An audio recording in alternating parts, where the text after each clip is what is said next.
Hi there, and welcome back to Mom in Mind. I am your host, Dr. Kat, and this is another episode of Behind the Sessions where I talk about things that come up in therapy, things that people are discussing and really struggling with at times. And the hope is to really just give a peek into what goes on inside therapy, what goes on in perinatal mental health and therapy, and try and pull the curtain back as much as possible so that those of you who are considering getting help or feel like oh, therapy is going to be too hard or too difficult or what even happens in therapy so that you can um, get more comfortable with the idea of therapy and for it to feel more accessible to you. So I dive into topics that come up in therapy sessions and that some of them are universal, like meaning that a lot of people deal with them. And some of them take on shades that are specific to the individual, even if they do have kind of a more global, are more globally applicable. Um, what is really true is that whatever is going on for you, there is somebody out there who is going through something similar or can at least identify with parts of what you're struggling with. And today, what I want to talk about is something that comes up in so many therapy sessions. Actually, is sometimes part of the reason why people come into therapy, and that is when your family of origin, doesn't support you in the way that you need. This can cause huge amounts of stress.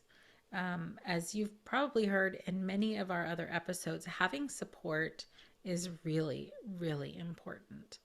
And when people are trying to become pregnant or transitioning into pregnancy and postpartum and that first bit of time with a new baby or in some form of grief, whatever that might be in their process, you really want to be able to pull on the resources that you have and you want them to be able to show up for you in the way that you need. So I'll give you a couple of examples of what I'm describing. Let's say, maybe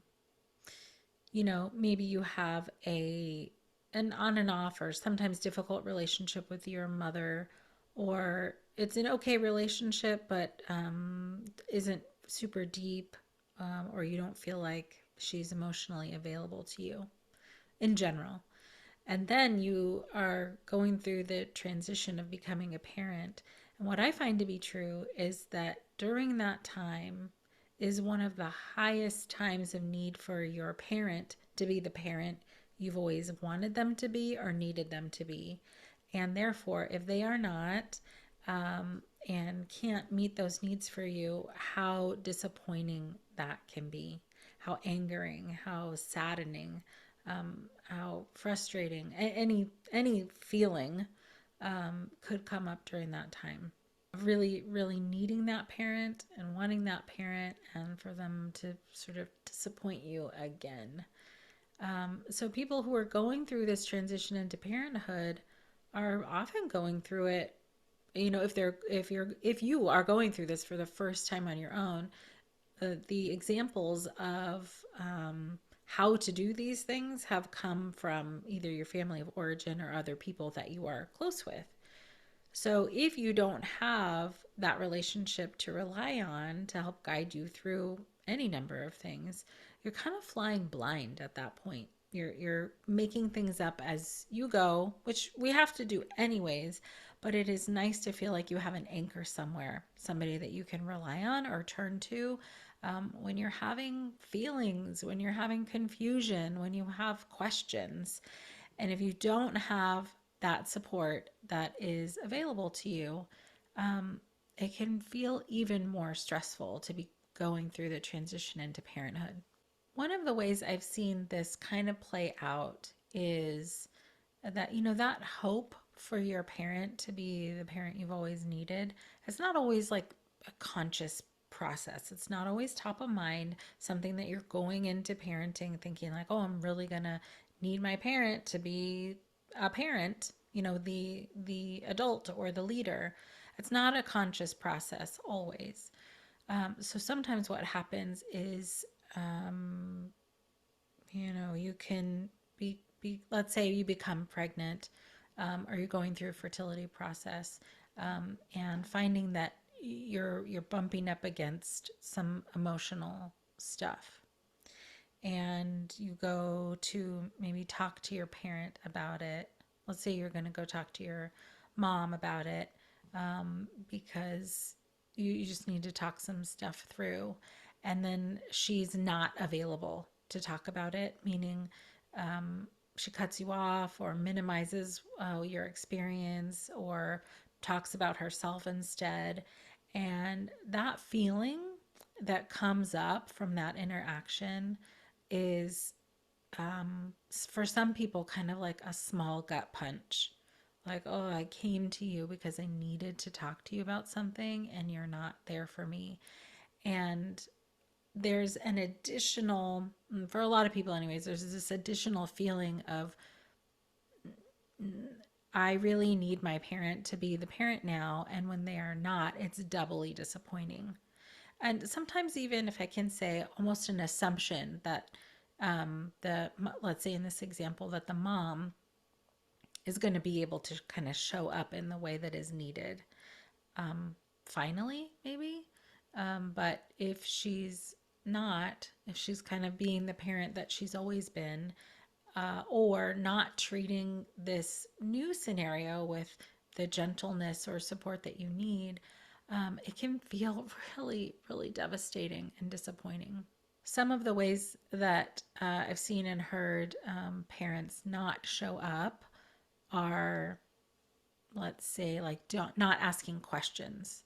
So if let's say your parent isn't asking you questions about how you're doing, when is your next appointment, what did the doctor say, what kind of, are you looking into doulas or that kind of stuff. There's no curiosity about your experience.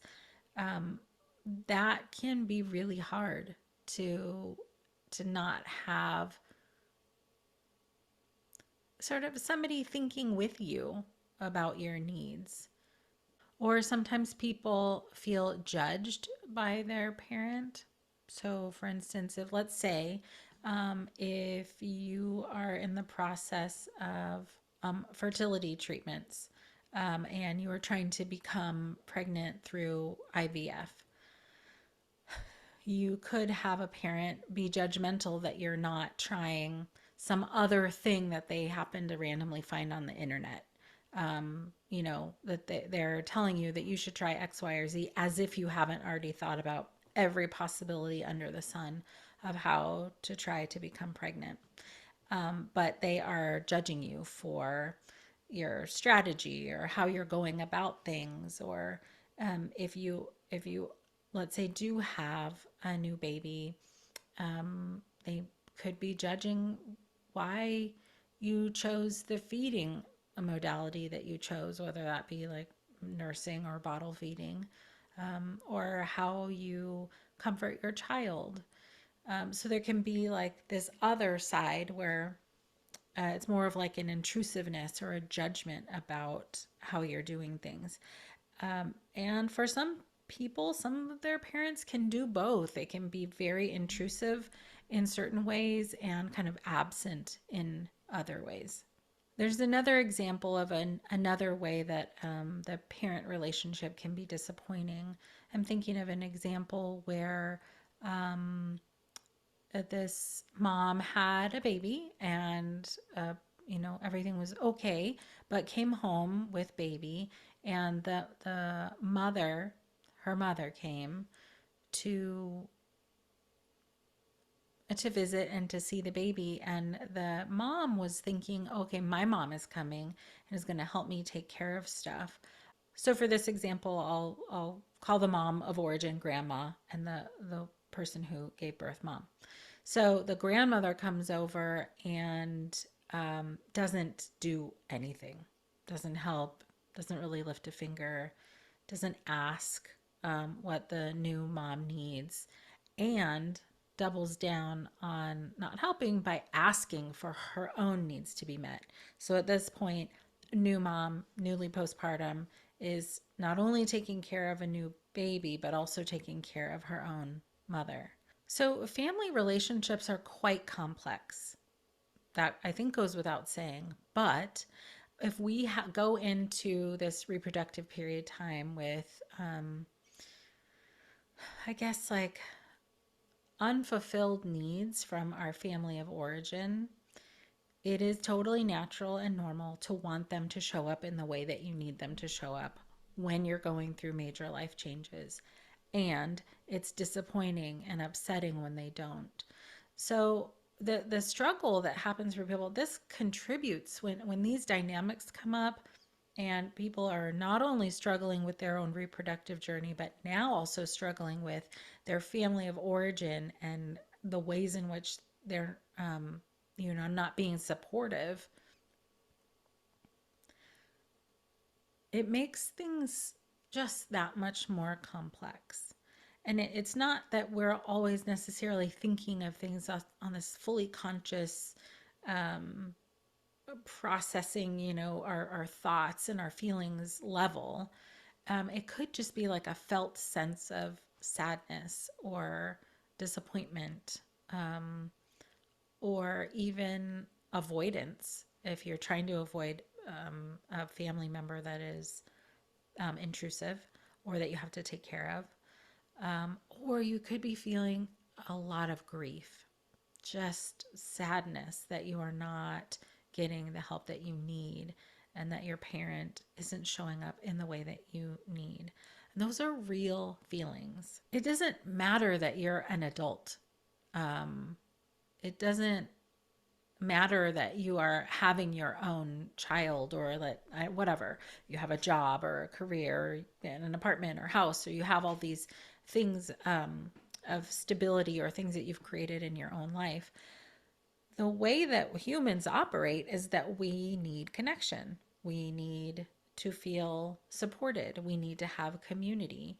And so even if you're 35 or 40, it doesn't matter how old you are. If you are in a new phase of life, specifically going into parenthood, um, you it kicks up a lot of stuff. That's what I'll say. This transition brings up a lot of things, a lot of feelings that are kind of like maybe you didn't have to think about for a long time. Like if you, I don't know, moved out and got a job or went to college or whatever, you started your own life, you might not have had to think about the interdependence or the need you have from your family in this way for a long time. So even though you are feeling more independent and are, you can provide for yourself and all that, the emotional connection that you had with your family and have now with your family comes up. And I will talk about in a separate episode how our past traumas can come up during the reproductive period. But for now, I want to have a tighter focus on just family relationships and how impacted we can be by not having our needs met during the process to become a parent. You might, for the first time in a long time, be remembering, like, oh, that's right. When I was younger and I needed something, mom wasn't there. Or she dismissed my feelings and she's doing the same thing now. And I just want to like pause for just a moment. And I'm not parent bashing, I'm not family bashing. I'm just talking about the complexity of family systems and family relationships. I believe to a certain extent that most parents, in this case, what we're talking about, like grandparents, did the best that they could with the information they had, the resources that they had at the time. And humans are not perfect. We make mistakes. So I don't want to come across as that I'm, parent bashing in any way. We all have our blind spots. We all have our limitations. We all have our own stuff from our own families of origin, and grandparents do too, especially um, generations ago, where we weren't talking about feelings. Their parents might not have been talking about feelings to be able to show up for you in the way that you needed at that time. So just to put that out there, I now you in your reproductive journey are maybe experiencing this disconnect, this need, this unfulfilled part of your relationship with your parents now in the context of you becoming a parent. So people describe having feelings like, oh my gosh, I would never do this to my child. I hope that when my kid has, if my kid has their own kid, I will never do this to them. I will make sure that they feel supported.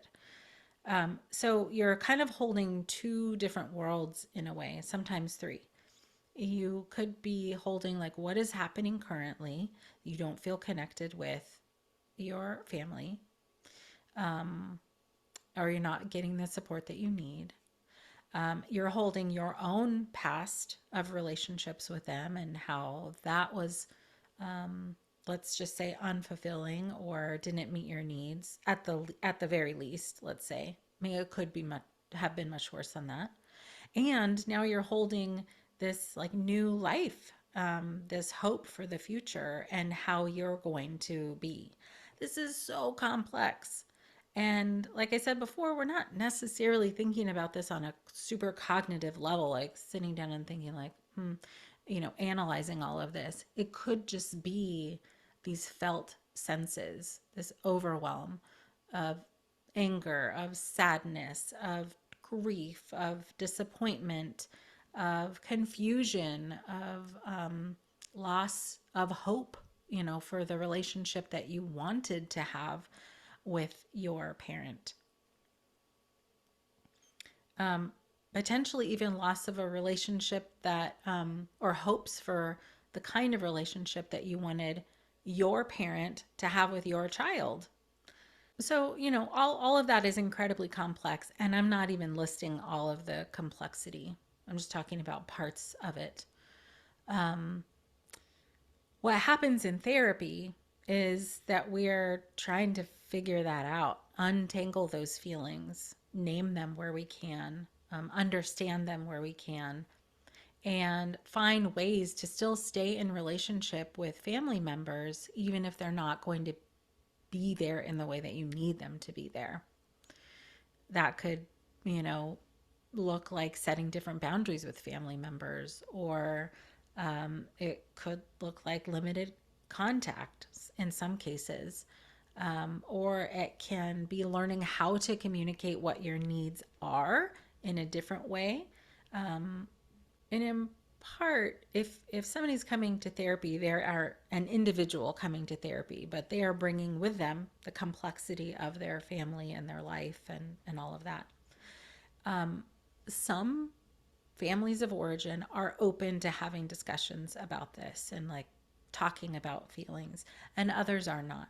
So sometimes in therapy, a client might be trying to figure out for themselves, within themselves, how to continue to have a relationship, or how to proceed in a relationship with a parent who isn't there for them and who they cannot have this conversation with.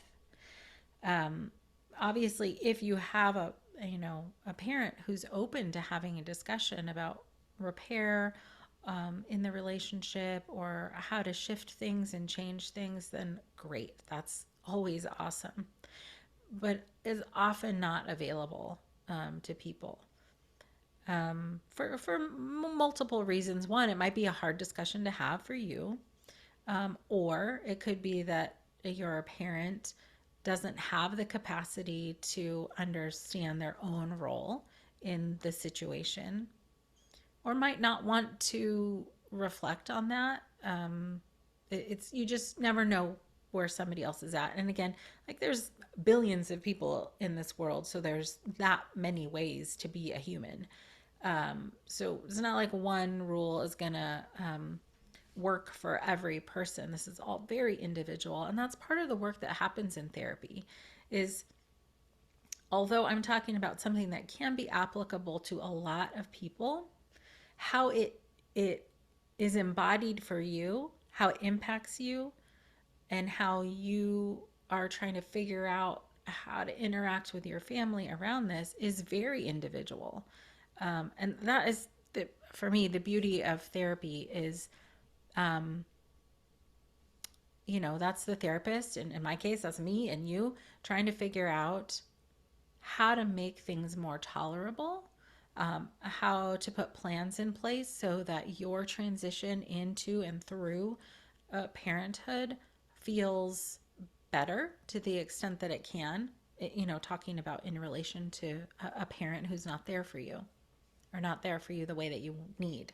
So, some of the work that we do in therapy is some of it's just exploring the client's feelings, um, how they feel in relation to the person that they're having difficulty with, mother, father, sibling, grandparent. Sometimes there's generations of difficulty. So I really want to understand, how do you feel when you are in relation to that person or those people? How does that impact you? How does that affect how you make decisions about how you're interacting with them? What is working for you? What is not working for you? What can be shifted and what can't? And ultimately, in this period of life, what are we working towards? What is a goal that you would have in how you want to interact with and or communicate with your family of origin? And all of this could be happening while, like, that family member or those family members have no idea that you're working on this. I mean, it's such an interesting process. Of course, like I said before, if your family's open to family therapy or working through these things together, then woohoo, that is awesome. But oftentimes, people are seeking out therapy because of these complexities and because of how it impacts them and makes them feel. So there can be like a grieving process in here. That's essentially a lot of what things end up feeling like or being like, is just really grieving the loss of the hope that you had for that relationship with that person, that parent, and coming to terms with your parents or your sibling or whoever with their limitations. And I'm not saying that in a negative or judgmental way, just like humans have limitations, so that person has them as well. And so do you. And so we're really trying to figure out what's going to work for you, what's going to be sustainable. How do you maintain your mental health, your wellness in relation to that person who's been dis- disappointing or challenging for you? So I guess, I invite you to be curious about this for yourself. If you are somebody who does have difficult or complex, complicated relationships with your own parents or your siblings, all of the things that I've listed before really start with some introspection, some reflection on how you feel and how you respond to those folks or that person. And understanding how you feel is really, really important. And I do invite people to consider therapy as an option, finding a therapist who's a good fit for you to help walk you through this. And certainly, what I'm doing right now in this conversation is not therapy in and of itself, but it is a tool to reflect on your own experience so that you have a better sense of what you're feeling and what's coming up for you. Because otherwise, we're just feeling stuff and it throws us off. It could throw you, kind of into an irritable state. And that is like kind of could come out with a partner or at work or in other ways. But once we can kind of label what's going on, understand a little more deeply how we are being affected by a situation, and name it, identify it, it helps to give context to why we feel the way we feel, and for it to not start to spill out onto other things, other people, other situations. So if you are somebody who has had a difficult relationship with a family member or a parent in the past, and it is coming up for you during your process into parenthood, whatever that looks like for you, whether you decide to ever talk to that family member or not about this complexity, certainly that is up to you. But I do encourage people to start a practice of reflecting on how they feel, naming those feelings, and again, go find a therapist who can help you process what you're feeling. I personally believe that it is super cool to have two people two brains thinking about your scenario, your situation, and coming up with ways to help you cope. It should be a mutual process. It's not I tell you what to do or if somebody tells you what to do. You are in your life and you know what's going to work and what won't, or at least have somebody who can come up with ideas with you on what to test out in your life to see if it works. And as usual, with all of these episodes, the goal here is for you to know that you are not alone. If you are struggling in your family relationships and it is impacting your reproductive journey, it is contributing to feelings of anxiety or depression, please know that you are not alone. So many people come to therapy with this as part of what's going on for them, part of what is making things more difficult and more complex. So just want to give you the reassurance, whether you believe it, I guess, or not, for yourself, that other people feel these things and go through these things. Let's just take that shame away. Let's take the stigma away and know that you are not alone. And I invite you to check out the website wellmindperinatal.com/courses and look through there to see if there are any courses that could benefit you to help you understand what is going on for you if you are a newly postpartum mom. Those courses are built for you, and there are a lot of skills and tools in there that are useful, especially if you're waiting for therapy, or there's a long wait to get in to see a therapist. I just find that having information, having education, having resources, and having some tools is so helpful in making this journey into parenthood that much easier. Well, that'll do it for today, and I really appreciate you being here. Share this with anybody you think could benefit from this conversation, and until next time.